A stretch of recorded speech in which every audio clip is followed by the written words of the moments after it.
Hello दोस्तों, स्वागत है आप सभी का आपके अपने चैनल द नेक्स्ट लेवल में। दोस्तों, आज के वीडियो में हम आपके लिए 50 टॉप जीके के क्वेश्चन लेकर के आ रहे हैं और ये सीरीज काफ़ी समय से चल रहा है। तो अगर आपने पिछले वीडियोस को नहीं देखा है तो आप हमारे प्लेलिस्ट में जाएं, वहाँ पे आपको जीके फॉर एनटीपीसी और जीके फॉर ग्रुप डी के नाम से आपको प्लेलिस्ट मिलेगा, उसमें आप विजिट करें। आपको वहाँ पे वीडियोस मिलेंगे जो इससे पहले हमने अपलोड किए हुए हैं जीके के इम्पोर्टेंट वीडियोस। साथ ही साथ अगर आप ऐसे ही वीडियोस और भी देखना चाहते हैं और पहली बार हमारे चैनल पे आए हैं, पहली बार हमारे चैनल पे वीडियो देख रहे हैं, तो आप वीडियो के नीचे रेड कलर से सब्सक्राइब बटन को ज़रूर दबा दें। उससे आपको हमारे द्वारा डाले गए वीडियोस टाइम टू टाइम मिलेंगे। उसके बगल में जब आप एक बेल वाली घंटी को भी दबा देंगे, सब्सक्राइब करने के बाद आप बेल वाली घंटी को ज़रूर दबा दिया करें। तो टॉप 50 क्वेश्चन शुरू करते हैं। शुरू करने से पहले मैं आपको अनअकैडमी लर्निंग ऐप के बारे में बता दूं कि अगर आप इंडिया के टॉप एजुकेटर्स से पढ़ाई करना चाहते हैं, घर बैठे पढ़ाई करना चाहते हैं, तो आप अनअकैडमी के लर्निंग ऐप पे उन टीचर्स को मिल सकते हैं, उन टीचर्स को से पढ़ सकते हैं। उसके लिए आपको कुछ छोटा सा फ़ी देना होता है, जैसे कि अगर आप 1 महीने का करते हैं तो आपको 1000 रुपये, 6 महीने का सब्सक्रिप्शन अगर आप चाहते हैं तो आपको 4500, और अगर आप 1 साल का सब्सक्रिप्शन लेते हैं तो आपको 6000 रुपये लगता है। लेकिन अगर आप हमारा कोड यूज करेंगे, जैसा कि यहाँ पे आप देख पा रहे हैं, ये है हमारा कोड, हमारे चैनल के नाम पे ही है द नेक्स्ट लेवल, तो आपको 10% का ऑफ मिलता है। तो ज़रूर आप एक बार विजिट करें, लिंक आपको डिस्क्रिप्शन में मिल जाएगा और हमारा कोड भी आपको डिस्क्रिप्शन में मिल जाएगा। उस कोड का यूज करने के बाद ही आपको 10% का ऑफ मिलेगा। तो चलिए शुरू करते हैं। अगर आप इंटरेस्टेड हैं तो अनअकैडमी का लर्निंग ऐप एक बार आप ज़रूर विजिट करें। साथ ही साथ हम यहाँ पे शुरू करते हैं आज का क्वेश्चन। इसके साथ मैं आपको डिटेल भी करता चलूँगा। तो निम्नलिखित में से किसको अपनी विजयों के कारण भारत का नेपोलियन कहा जाता था? किसे कहा जाता था? स्कंदगुप्त, चंद्रगुप्त, ब्रह्मगुप्त या समुद्रगुप्त को? तो ये कहा जाता था समुद्रगुप्त को। किसे कहा जाता था? समुद्रगुप्त को। समुद्रगुप्त को भारत का नेपोलियन कहा जाता था। बहुत ही आसान प्रश्न है, कई बार परीक्षा में पूछा गया है। ये कौन थे? ये गुप्त वंश के शासक थे। गुप्त वंश के शासक थे, आपको पता ही होगा। और गुप्त वंश की स्थापना किसने की थी? तो श्रीगुप्त ने की थी। ये भी आपको जरूर जानकारी होगी। अगला क्वेश्चन है, एलोरा में गुफाएं और शैलकृत मंदिर हैं, किस धर्म से संबंधित? हिंदू और बौद्ध, बौद्ध और जैन, हिंदू और जैन या हिंदू, बौद्ध और जैन? तो सही आंसर क्या हो जाएगा? हिंदू, बौद्ध और जैन, ये तीनों ही धर्मों से संबंधित हैं। एलोरा की गुफाएं हैं कहाँ पे? तो ये औरंगाबाद में है, महाराष्ट्र में है, और राष्ट्रकूट वंश के शासकों ने इसे बनवाया था। इसमें कुल 34 गुफाएं हैं। 34 गुफाएं, पहली जो 1 से लेके 12 तक हैं वो बौद्ध धर्म से बौद्ध धर्म से जुड़ी हुई हैं, यानी कि पहली 12 जो गुफाएं हैं वो बौद्ध धर्म को समर्पित हैं। बाद में जो 17 गुफाएं हैं, यानी कि 13 से लेके 29 गुफाएं, ये हैं हिंदू धर्म से संबंधित। और आखिरी की 30 से लेके 34 तक जो गुफाएं हैं वो जैन धर्म से संबंधित हैं। तो आप नोट कर लें कि 1 से 12 ये है बौद्ध धर्म से संबंधित, मैं अच्छे से लिख दे रहा हूँ। 1 से 12 है बौद्ध धर्म से संबंधित, 13 से 29 हिंदू धर्म से संबंधित, और 30 से 34 ये है किससे? जैन धर्म से संबंधित। तो बौद्ध धर्म से हो गए 12, हिंदू धर्म से हो गए 17, और 5 हो गए जैन धर्म से संबंधित। तो याद रखेंगे आप, आपको काफ़ी ये क्वेश्चन हेल्प करेगा। अगला क्वेश्चन है, प्रिंस ऑफ पिलग्रिम्स के नाम से किसे जाना जाता था? प्रिंस ऑफ पिलग्रिम्स, तो ये किसे जाना जाता था?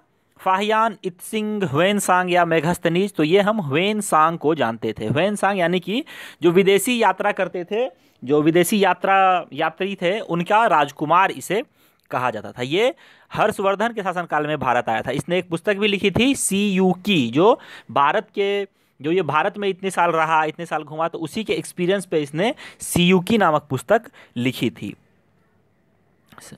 अगला क्वेश्चन है कि दिल्ली के सुल्तान का पद संभालने से पहले बलबन किस सुल्तान का प्रधानमंत्री था? ऑप्शन नसीरुद्दीन, कुतुबुद्दीन ऐबक, बहराम शाह या आराम शाह? तो सही आंसर क्या हो जाएगा? नसीरुद्दीन था इसका। और आपको ये पता होना चाहिए कि ये जो बलबन था ये गुलाम वंश का शासक था, और ये गुलाम वंश का शासक भी बना था। कब बना था? तो 1266 में बना था और 1287 तक ये रहा था। और इसका पूरा नाम क्या था? इसका पूरा नाम था गयासुद्दीन बलबन। गयासुद्दीन बलबन कई बार एग्जाम में पूछ लिया जाता है ये चीज़, तो याद रखें आप। अगला क्वेश्चन देखते हैं, अमीर खुसरो एक संगीतज्ञ था। संगीतज्ञ था और क्या था, एक संगीतज्ञ के अलावा वो क्या था? सूफी संत, फारसी तथा हिंदी का लेखक और विद्वान, इतिहासकार, उपयुक्त सभी। तो इसका आंसर हो जाएगा उपयुक्त सभी।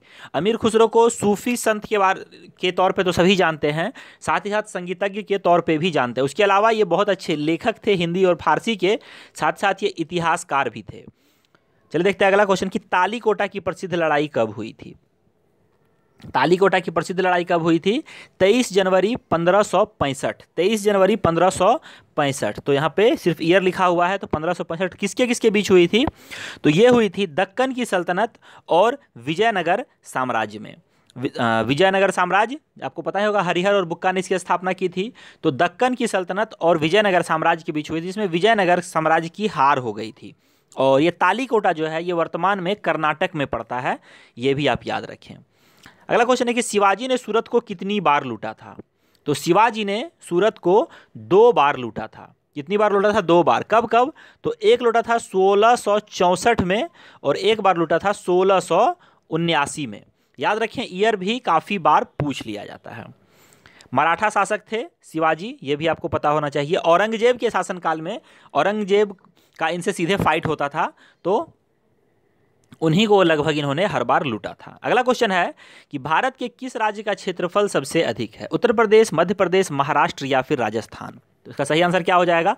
बहुत से लोग कंफ्यूज हो सकते हैं उत्तर प्रदेश में, लेकिन नहीं, सबसे ज़्यादा क्षेत्रफल है राजस्थान का। सबसे ज़्यादा क्षेत्रफल किसका है? राजस्थान का। इसका अगर आप ट्रिक याद करना चाहते हैं तो मैं आपको ट्रिक बता दूं कि राम महान जो है, अगर आप ये याद रखते हैं तो आप टॉप के 3 राज्यों को याद रख पाएंगे। राम और अगला है महान, राम महान। तो इसमें क्या है? शुरू के 3 वर्ड्स को आपको लेना है। रा से राजस्थान, म से मध्य प्रदेश और अगला म से महाराष्ट्र। राम महान, ये अगर आप याद रखेंगे तो आपको निश्चय ही फायदा होगा। उत्तर प्रदेश चौथे नंबर पे आता है और 5वें नंबर पे जम्मू और कश्मीर आता है। अगला क्वेश्चन है कि किस पर्वतीय स्थल को सतपुरा की रानी के नाम से जाना जाता है? किस पर्वतीय स्थल को सतपुरा की रानी के नाम से जाना जाता है? पंचमढ़ी को सतपुरा की रानी के नाम से जाना जाता है। पंचमढ़ी के बारे में मैंने आपको कई बार बताया है, तो आप मुझे कमेंट करके बताएं कि पंचमढ़ी जो है ये किस राज्य में पड़ता है? पंचमढ़ी किस राज्य में पड़ता है? बहुत ही आसान प्रश्न है ये। चलिए अगला देखते हैं क्वेश्चन कि भारत में कॉफ़ी का अधिकतम उत्पादन करने वाला राज्य कौन सा है? सबसे ज़्यादा कॉफ़ी का उत्पादन कौन सा राज्य करता है? तो ये राज्य कौन सा है? ये राज्य है कर्नाटक। सबसे ज़्यादा कर्नाटक भारत में कॉफ़ी का उत्पादन करता है। वहीं अगर विश्व में हम बात करें तो विश्व में ब्राज़ील एक ऐसा देश है जो सबसे ज़्यादा कॉफ़ी का उत्पादन करता है। अगला देखते हैं क्वेश्चन हम कि भारत में निम्न नदियों में से कौन सी डेल्टा नहीं बनाती है? कौन सी डेल्टा नहीं बनाती है? तो 2 नदियां हैं जो डेल्टा नहीं बनाती है, एक है नर्मदा और एक है ताप्ती। तो यहाँ पे ऑप्शन में आप देखेंगे तो सिर्फ ताप्ती दे रखा है, तो ये ताप्ती तो हो ही गया, साथ ही साथ एक नर्मदा भी है जो डेल्टा नहीं बनाती है। ये आपको ध्यान रखना है। आगे देखते हैं नेक्स्ट क्वेश्चन कि भारत में निम्नलिखित में से कौन सा वन्य जीव अभयारण्य है जहाँ गेंडों के संरक्षण की परियोजना चल रही है? तो ये कौन सा है? तो सबसे ज़्यादा गेंडे असम में पाए जाते हैं, तो असम का जो काजीरंगा है यही यहाँ का है जहाँ पे एक सींग वाले गेंडों की संरक्षण की परियोजना चल रही है। इसके अलावा वहीं पे एक मानस वन्य विहार भी है, मानस नेशनल पार्क भी है जहाँ पर गेंडों का संरक्षण होता है, लेकिन सबसे ज़्यादा की अगर हम बात करें तो ये काजीरंगा में ही होता है। ये आपको याद रखना है, ध्यान रखना है। गिर जो है ये एशियाटिक लायंस एकमात्र ऐसा गिर गुजरात में पड़ता है और ये एशियाटिक लायंस का एकमात्र घर है यहाँ पे, ये भी याद रखिए आप। अगला क्वेश्चन है कि भारत में पीली क्रांति का संबंध किससे है? तो पीली क्रांति का जो है ये तेल उत्पाद यानी तिलहन से संबंधित रखते हैं। तिलहन जैसे कि सरसों, उसके बाद आपसे और भी बहुत सारे जो तेल उत्पादित करने के होते हैं उसके उत्पादन से संबंधित है। क्रांति पे एक हमारा विशेष वीडियो आएगा जिसमें हमने करीब 28 से 30 प्रकार के क्रांति जो भारत में हुए हैं फसलों और अन्य चीज़ों से रिलेटेड, जैसे कि स्वर्ण क्रांति, पीली क्रांति, हरी क्रांति, नीली क्रांति, लाल क्रांति, काली क्रांति, मुख क्रांति, पिलग्राम क्रांति, इस तरह बहुत सारी क्रांतियां हुई हैं, गंगा क्रांति, बहुत सारी क्रांतियां हुई हैं। तो उन सभी को उनके बहुत सारे जिनके जनक प्रोवाइड किए गए हैं, तो वो सभी के साथ एक वीडियो हमारा आएगा और वो आपको बहुत ही मज़ा दे के जाएगा। तो जरूर उसका आप जरूर देखें, वो आएगा जल्द ही आपके सामने। अगला क्वेश्चन है कि निम्नलिखित में से कौन सी जल विद्युत परियोजना तमिलनाडु में नहीं है? कौन सी नहीं है? तो यहाँ पे अगर आप ऑप्शन में देखेंगे तो कुंदाह, पेरियार और अलियार, ये तीनों के तीनों तमिलनाडु में पड़ते हैं। लेकिन अगर हम इडुक्की की बात करें तो ये तमिलनाडु में नहीं पड़ता है। तो कहाँ पड़ता है? ये पड़ता है कहाँ पर? ये केरल राज्य में पड़ता है। पेरियार नदी पे ये बनाया गया है और ये पहला कर्व भारत का, यहीं सिर्फ एशिया का ही पहला कर्व्ड डैम है। जो जैसे कि ज़्यादातर डैम इस तरह से बना दिए जाते हैं, लेकिन ये डैम जो है इस तरह करके बनाया हुआ है, यानी कि कर्व इसमें डाला गया है। बहुत सारे डैम आप देखेंगे या तो सीधे बनाए जाते हैं या फिर हल्का सा टेपर ऐसे बनाया जाता है, लेकिन इसको इस तरह करके बनाया हुआ है। तो ये एशिया का पहला, विश्व का दूसरा है, ये भी आप याद रखेंगे। एक रिट किसके द्वारा जारी किया जाता है? एक रिट जो है वो किसे जारी करने का हक है? तो ये जो है ये उच्च न्यायालय के पास हक है, हाई कोर्ट के पास हक है कि वो रिट जारी कर सकती है। और ये 5 प्रकार के रिट जारी करती है। 5 प्रकार के रिट जारी करती है। कौन कौन सी? तो बंदी प्रत्यक्षीकरण, परम आदेश, उसके बाद है उत्प्रेषण, निषेधाज्ञा और अधिकार परीक्षा। याद रखें, आप बहुत बार पूछ लिया जाता है, चारों के नाम, पांचों के नाम पूछ लिए जाते हैं। ये क्या है इसके बारे में अगर मैं बताऊं तो एक वीडियो स्पेशल उसके ऊपर बनाना होगा। तो अगर आप चाहें तो मैं उनके ऊपर ये पांचों को डिटेल करते हुए आपको एक वीडियो प्रोवाइड कर सकता हूं रिट्स के ऊपर। तो अगर आपको ऐसे वीडियो चाहिए तो आप लिख सकते हैं रिट, इस प्रकार से लिखा जाता है और उसके बगल में उसके बाद यस, रिट लिख के आप यस कमेंट करें तो मैं उस पर वीडियो बनाऊंगा जरूर। अगला क्वेश्चन है कि निम्नलिखित में से कौन सा मौलिक अधिकार नहीं है? तो कौन सा मौलिक अधिकार नहीं है?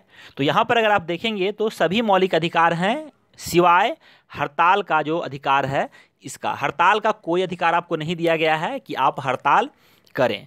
तो इसके अलावा सभी हैं। मौलिक अधिकार की बात करें तो मौलिक अधिकार अनुसंधान, हमारा जो संविधान है, संविधान के भाग 3 में है और अनुच्छेद 12 से 35 तक ये होते हैं, यानी कि अनुच्छेद 12 से अनुच्छेद 35 तक मौलिक अधिकार के बारे में बताया गया है। अगला क्वेश्चन है कि भारत के उपराष्ट्रपति पद पर 2 बार लगातार कौन बने रहे? 2 बार लगातार। ऐसा करने वाले सिर्फ एक व्यक्ति हैं, भारत के पहले राष्ट्रपति, जिसे हम एस राधाकृष्णन, सर्वपल्ली राधाकृष्णन भी कहते हैं, जिनके जन्मदिन पे हम शिक्षक दिवस मनाते हैं। अगला क्वेश्चन है कि वित्त आयोग की नियुक्ति कौन करता है? कौन करता है वित्त आयोग की नियुक्ति? तो ये राष्ट्रपति करते हैं। वित्त आयोग की नियुक्ति राष्ट्रपति के द्वारा किया जाता है। वित्त आयोग की बात करें तो इसकी स्थापना जो हुई थी 1951 में की गई थी और इसके पहले अध्यक्ष थे केसी नियोगी। वित्त आयोग का काम राज्य और केंद्र के बीच में जो पैसे इकट्ठा होते हैं उनका बंटवारा करना होता है। अभी वर्तमान में जो है 14वां वित्त आयोग चल रहा है, जिसके अध्यक्ष YV रेड्डी हैं। 2020 से 1 अप्रैल 2020 से 15वां वित्त आयोग चालू होगा, जिसके अध्यक्ष NK सिंह होंगे। और अनुच्छेद की बात करें हम तो 280 नंबर अनुच्छेद में, संविधान के 280 नंबर अनुच्छेद में वित्त आयोग की चर्चा की गई है कि भारत में एक वित्त आयोग होगा। तो इसीलिए ये जो है एक कॉन्स्टिट्यूशनल बॉडी है, एक संवैधानिक निकाय है, ये भी आप याद रखें। अगला क्वेश्चन है कि भारत का पहला अराजनीतिक राष्ट्रपति कौन था? अराजनीतिक का मतलब हो गया कि वो राष्ट्रपति बनने से पहले राजनीति में नहीं उतरे हुए थे, वो राजनीति में किसी पद पे नहीं थे और पूर्ण रूप से राष्ट्रपति बन गए थे। तो कौन थे ये थे अब APJ अब्दुल कलाम, अबुल पाकिर जैनाबुद्दीन अब्दुल कलाम। ये आपको ध्यान रखना है। ये पहले क्या थे? ये DRDO के अध्यक्ष थे, आपको पता ही होगा। और उसके बाद ये रिटायर्ड साइंटिस्ट थे और बाद में जब ये छोड़ दिए तो बाद में इनका नाम राष्ट्रपति के तौर पे घोषित किया। इन्होंने कभी कोई चुनाव नहीं लड़ा था सिवाय राष्ट्रपति के। अगला क्वेश्चन है कि संसद के दोनों सत्र की संयुक्त सत्र को कौन बुला सकता है? संसद के 2 सदन होते हैं, लोकसभा और राज्यसभा। राज्यसभा को ऊपरी सदन और लोकसभा को निचली सदन के नाम से जाना जाता है। और दोनों का इकट्ठा सत्र बुलाने का ताकत किसके पास है? तो ये राष्ट्रपति के पास है, राष्ट्रपति बुलाता है। और लेकिन अगर कोई पूछ ले कि दोनों सत्र अगर बुला लिया तो उसकी अध्यक्षता कौन करेगा? तो अध्यक्षता लोकसभा के जो सभापति हैं, लोकसभा के जो अध्यक्ष हैं वही करते हैं। उपराष्ट्रपति जो होते हैं वो राज्यसभा के पदेन सभापति होते हैं। पदेन का अर्थ है कि कोई भी उपराष्ट्रपति बनेगा तो वो राज्यसभा का पदेन, वो राज्यसभा का जो है अध्यक्ष रहेगा। अगला क्वेश्चन है कि निम्नलिखित में से बौद्ध साहित्य की पहचान कीजिए। कौन सा है जो बौद्ध साहित्य से जुड़ा हुआ है? तो कौन सा है? अगर आपने पढ़ा होगा तो ये त्रिपिटक है। क्या है? त्रिपिटक, जो बौद्ध साहित्य से जुड़ा हुआ है। हेरोडोटस को माना जाता है, क्या माना जाता है हेरोडोटस को? तो हेरोडोटस को हम इतिहास का जनक कहते हैं, इतिहास का जनक। और इसने भारत के ऊपर एक पुस्तक लिखी हुई है, हिस्टोरिका। हिस्टोरिका याद रखेंगे आप, कई बार एग्जाम में पूछ लिया जाता है। और इसे हमने याद किया हुआ था, जब मैं याद करता था तो हीरोडेट्स जो है, मैं इसे हीरोडेट्स पढ़ता था, हेरोडेट्स नहीं, हीरोडेट्स। डेट्स का मतलब हो गया तारीखें, और हिस्ट्री में बहुत ज़्यादा तारीखें याद करनी पड़ती हैं। इसीलिए मैं जब जो इतिहास का पिता होगा वो डेट्स को याद रखेगा, डेट्स का हीरो होगा। तो हीरो था वो डेट्स का, इसीलिए वो इतिहास का जनक था। ऑप्शन नंबर ए सही हो जाएगा। अगला क्वेश्चन है, निम्नलिखित में से कौन सी पुस्तक राष्ट्रकूट के राजा अमोघ वर्ष ने लिखी थी? तो क्या हो जाएगा सही आंसर? सही आंसर हो जाएगा कवि राजमार्ग। कवि राजमार्ग जो है ये अमोघ वर्ष द्वारा लिखी गई थी। आदि पुराण की बात करें तो जिनसेन नाम के एक व्यक्ति ने लिखा था। गणित सार संग्रह है, ये महावीराचार्य ने लिखा हुआ था। और ये जो आप शाक्तायन देख रहे हैं, ये एक व्यक्ति का नाम है जो संस्कृत व्याकरण के जनक माने जाते हैं। ये भी संस्कृत व्याकरण के जनक माने जाते हैं, पाणिनि के साथ साथ। अगला क्वेश्चन है कि भारत में नालंदा विश्वविद्यालय किस राज्य में स्थित है? नालंदा विश्वविद्यालय किस राज्य में स्थित है? बहुत ही आसान प्रश्न है, ये बिहार में स्थित है। नालंदा विश्वविद्यालय की अगर हम बात करें तो कुमार गुप्त, जो कि गुप्त वंश के शासक थे, इन्होंने इसकी स्थापना 450 ईस्वी में करी थी। कब करी थी? 450 ईस्वी में, बिहार राज्य में। अगला क्वेश्चन है कि निम्नलिखित में से दिल्ली का पहला प्रभुता संपन्न सुल्तान कौन था? दिल्ली का पहला प्रभुता संपन्न सुल्तान कौन था? तो ये था कौन? इल्तुतमिश। इल्तुतमिश था। और इसके बाद इसकी बेटी रजिया सुल्तान जो है वो गद्दी पर बैठी थी, जो दिल्ली की पहली महिला शासिका थी। ये भी आप याद रखें, कई बार एग्जाम में पूछ लिया जाता है। आगे क्वेश्चन है कि 1540 में किस युद्ध के बाद हुमायूं को हिंदुस्तान से बाहर कर दिया गया था? तो ये कौन सा युद्ध हो जाएगा? ये युद्ध हो जाएगा कन्नौज का युद्ध। कौन सा युद्ध हो जाएगा? कन्नौज का युद्ध, जिसे हम बिलग्राम का युद्ध भी कहते हैं। बिलग्राम का युद्ध या फिर कन्नौज का युद्ध 1540 ईस्वी में हुआ था हुमायूं और शेर शाह सूरी के बीच में, जिसमें शेर शाह सूरी विजय हुआ था, हुमायूं हार गया था और इसे भारत से बाहर जाना पड़ गया था। अगला क्वेश्चन है कि 1700 ईस्वी में राजा राम की मृत्यु के बाद मराठों ने मुगलों के विरुद्ध युद्ध उनकी वीर पत्नी डैश के नेतृत्व में जारी रखा। तो किसके नेतृत्व में जारी रखा था? ताराबाई के नेतृत्व में। राजा राम की मृत्यु हो गई थी तो उनके बाद उनकी पत्नी ताराबाई ने युद्ध को जारी रखा था। बहुत से लोग लक्ष्मीबाई के रूप में कंफ्यूज हो सकते हैं, लेकिन नहीं, लक्ष्मीबाई इसका आंसर नहीं होगा। अगला क्वेश्चन है कि किस भारतीय तट राज्य की रेखा सबसे लंबी है? तो वैसे तो बात है कि सबसे ज़्यादा लंबी है गुजरात की, लेकिन गुजरात यहाँ पे आपको ऑप्शन में नहीं दे रखा है। तो जो सेकंड हाईएस्ट है वो आपको याद रखना है। गुजरात का जो तट है वो 1200 किलोमीटर तक फैला हुआ है। तो सेकंड स्थान पे कौन आता है? सेकंड स्थान पे आता है आंध्र प्रदेश। सेकंड स्थान पे आंध्र प्रदेश आता है। और अगर हम बात करें कि सबसे छोटा राज्य कौन है जो भारत की तटीय राज्य वाला रेखा है, तो वो है गोवा। गोवा बहुत ही छोटा सा राज्य है, जिसके मुख्यमंत्री श्री मनोहर पारिकर का अभी देहांत हुआ है। तो अभी आप मुझे कमेंट करके बताएंगे कि गोवा के नए मुख्यमंत्री कौन बने हैं। पूरा नाम बताएंगे आप उनका कि गोवा के नए मुख्यमंत्री कौन बने हैं। और आपको पता होना चाहिए कि भारत के कुल 9 राज्य हैं जो समुद्री सीमा से टच करते हैं। चलिए अगला क्वेश्चन है कि सबरीमाला किस राज्य में स्थित है? सबरीमाला किस राज्य में स्थित है? तो ये किस राज्य में स्थित है? केरल में स्थित है। सबरीमाला जो है ये केरल में स्थित है। अगला क्वेश्चन है कि लोकटक झील जिस विद्युत परियोजना का निर्माण किया गया है यह किस राज्य में है? जिस पर लोकटक झील पर जल विद्युत परियोजना का निर्माण किया गया है, यह किस राज्य में है? तो ये मणिपुर में है। याद रखेंगे आप। लकटक में आप देखेंगे तो लाख टका का आपको सेंस आ रहा है। लाख टका। तो लाख टका क्या है? लाख टका है मनी, पैसा। चलिए देखते हैं आगे अगला क्वेश्चन।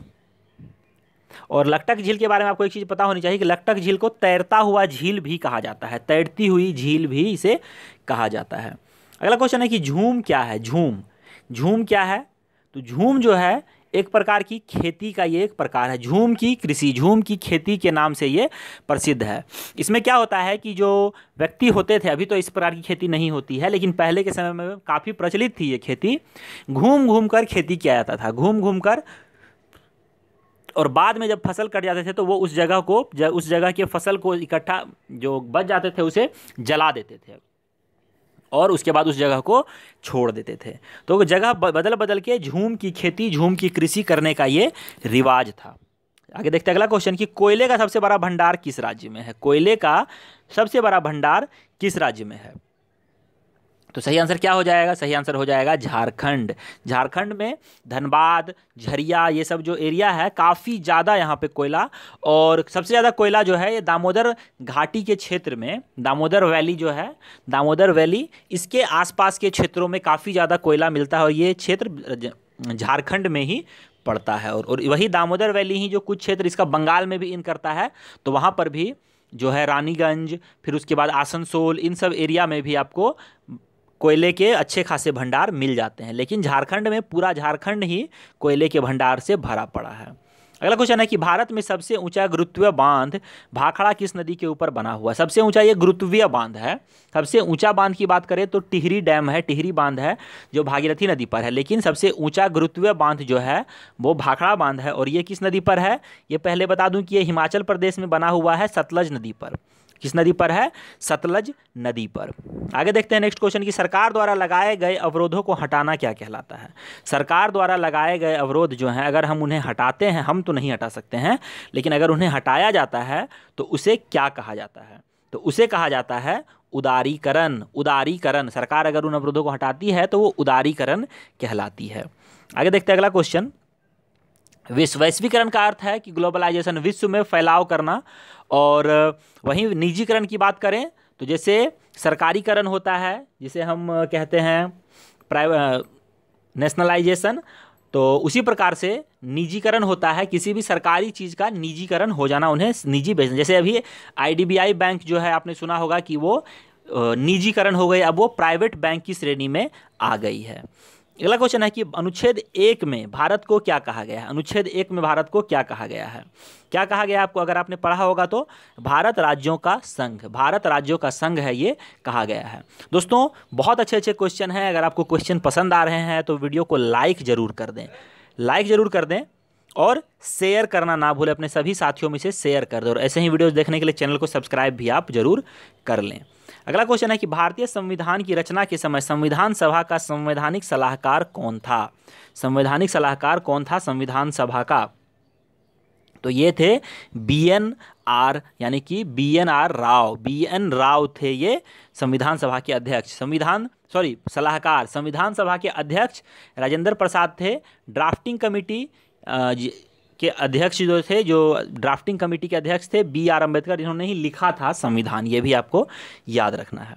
आगे देखते हैं अगला क्वेश्चन कि मौलिक अधिकार निलंबित किए जा सकते हैं किसके द्वारा? कौन कर सकता है मौलिक अधिकारों का निलंबन?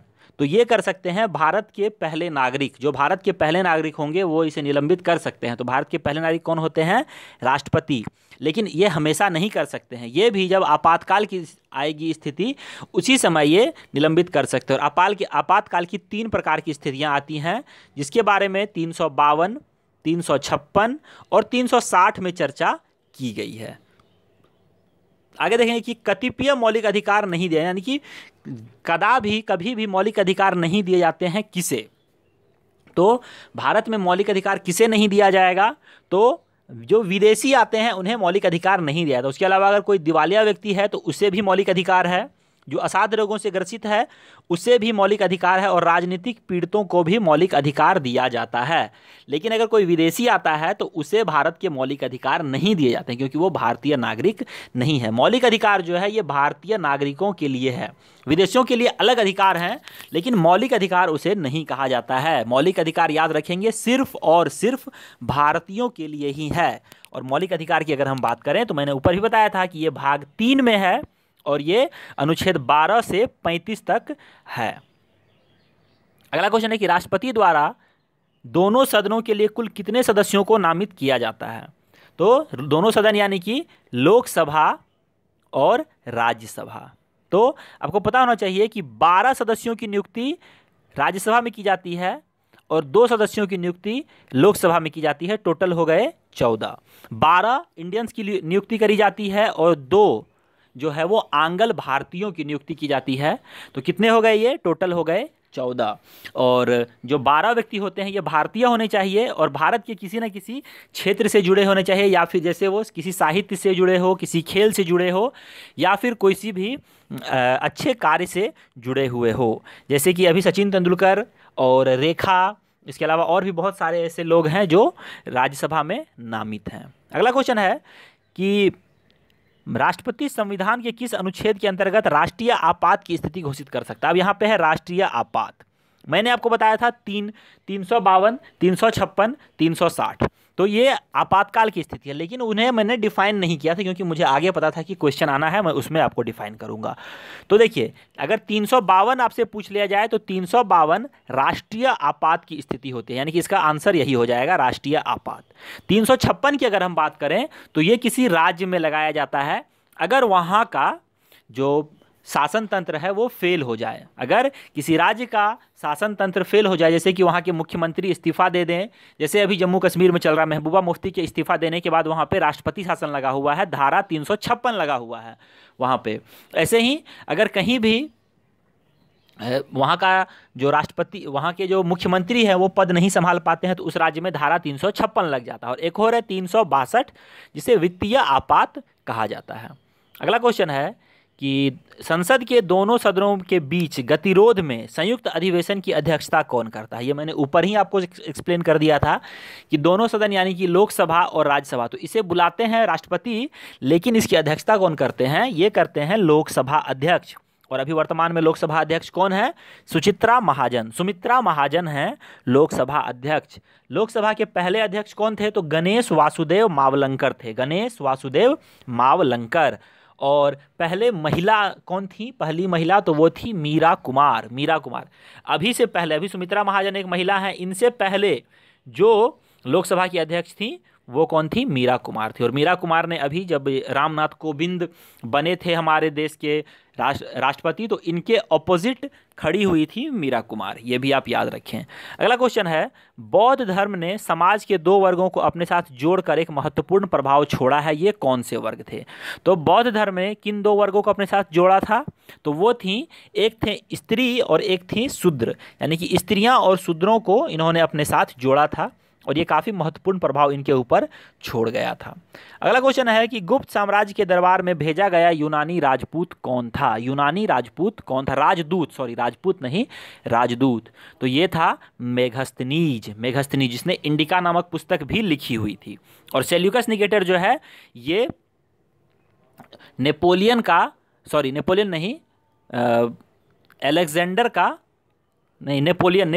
ही ये क्या था? अलेक्जेंडर का ही ये सेनापति था। जब बाद में अलेक्जेंडर जो है वो पोरस से जो हाइडेस्पीज का युद्ध हुआ था उसको लड़ने के बाद वो वापस चला गया था, तो उसके बाद जब उसने अपना सेनापति यहीं छोड़ दिया था और इसकी फाइट हुई थी चंद्रगुप्त मौर्य से, जिसमें वो हार गया था। और शर्त के तौर पे इसने अपनी बेटी को चंद्रगुप्त मौर्य से विवाहित करवा दिया था और इसके अलावा उसने अपने 5 बड़े बड़े राज्य भी जो हैं वो चंद्रगुप्त मौर्य को दे दिए थे। याद रखिए आप, बहुत ही इंपॉर्टेंट है, मैं इसमें थोड़ा कंफ्यूज हो गया था, तो याद रखना आपको। सेल्यूकस निकेटर जो है वो अलेक्जेंडर का सेनापति था, यह भी याद रखेंगे आप। अगला क्वेश्चन है कि भारतीय संस्कृति का स्वर्ण युग किसे कहा जाता है? भारतीय संस्कृति का स्वर्ण युग किसे कहा जाता है? गुप्त काल को। गुप्त काल, मैंने पहले ही बताया कि गुप्त काल के संस्थापक कौन थे? श्रीगुप्त, याद रखेंगे आप। और इसके सबसे ज़्यादा फेमस जो राजा हुए थे वो हुए थे जिसे हम विक्रमादित्य कहते हैं या फिर चंद्रगुप्त द्वितीय के नाम से उन्हें जाना जाता है। चंद्रगुप्त द्वितीय जिन्होंने विक्रमादित्य की उपाधि धारण की थी। महाबलीपुरम के सप्त पैगोडा किसके द्वारा संरक्षित कला के साक्षी हैं? यानी कि किसके समय में बनाए गए थे महाबलीपुरम के सप्त पैगोडा? ये अब से पूछा गया है, तो ये पल्लवों के द्वारा बनाए गए थे। कई बार एग्जाम में पूछ लिया जाता है कि पैगोडा क्या होता है? पैगोडा, तो पैगोडा होता है रथ, उनके द्वारा जो रथ होते हैं उसे पैगोडा कहा जाता है, याद रखें आप। नेक्स्ट क्वेश्चन है कि श्रृंगेरी, बद्रीनाथ, द्वारका और पुरी में 4 मठ स्थापित किए गए थे, किसके द्वारा? किसने किया था ये? तो अगर आपने जरा सा भी पढ़ा होगा इन सब के बारे में तो पता होगा आपको कि आदि गुरु शंकराचार्य जो हैं, आदि गुरु शंकराचार्य इन्हीं के द्वारा किया गया। शंकराचार्य जो है एक पद होता है, पद, ये कोई व्यक्ति नहीं होते हैं, ये पद होते हैं जो इन मंदिरों में रहते हैं अभी, तो उन्हें शंकराचार्य ही कहा जाता है। अगला क्वेश्चन है, वो मठ में रहते हैं। अगला क्वेश्चन है कि भिलाई इस्पात संयंत्र किसकी मदद से स्थापित किया गया था? भिलाई इस्पात संयंत्र किसकी मदद से किया गया था? तो ये किया गया था रूस की संबंध से। किसके संबंध से किया गया था? रूस की संबंध से। और रूस के संबंध से एक और किया गया था बोकारो का।